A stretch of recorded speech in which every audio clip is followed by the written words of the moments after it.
Não, Natural. por que é o problema? Ué, porque se você está falando que existe uma ordem de topo que é geneticamente superior, que conduz a humanidade num sentido de desenvolvimento, então a existência de sujeitos que têm uma genética supostamente inferior é um entrave para esse desenvolvimento, certo? Não necessariamente. Não, por quê? Você que disse isso. Não, Você mas por que falou seria um precisa- entrave para o desenvolvimento? Ué, porque se a gente está falando de uma ordem que é passada biologicamente, geneticamente, e que está concentrada num grupo muito pequeno, então a gente está falando de uma perpetuação de poder permanente. É, basicamente. Que é o que está Então- acontecendo. Que essa é a história, 2000 anos de história da humanidade. Bem-vindo.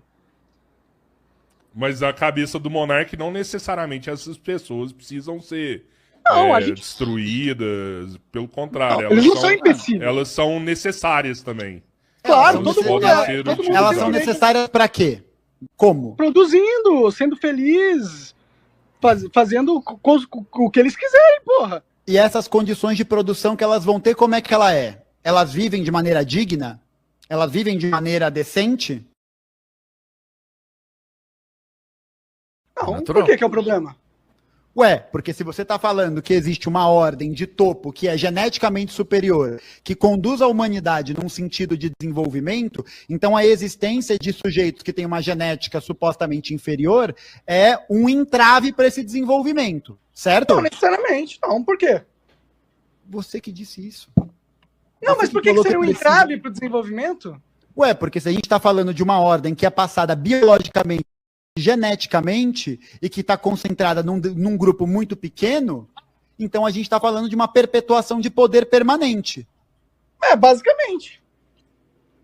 Que é o que está Então- acontecendo. Que essa é a história, 2000 anos de história da humanidade. Bem-vindo. Mas a cabeça do monarca, não necessariamente essas pessoas precisam ser Não, a gente- destruídas. Pelo contrário, Não, eles não são imbecis. elas são necessárias também. Claro, Elas todo são mundo, necessárias. todo mundo Elas tem são direito necessárias para quê? Como? produzindo, sendo feliz, fazendo o que eles quiserem, porra. E essas condições de produção que elas vão ter, como é que ela é? Elas vivem de maneira digna? Elas vivem de maneira decente?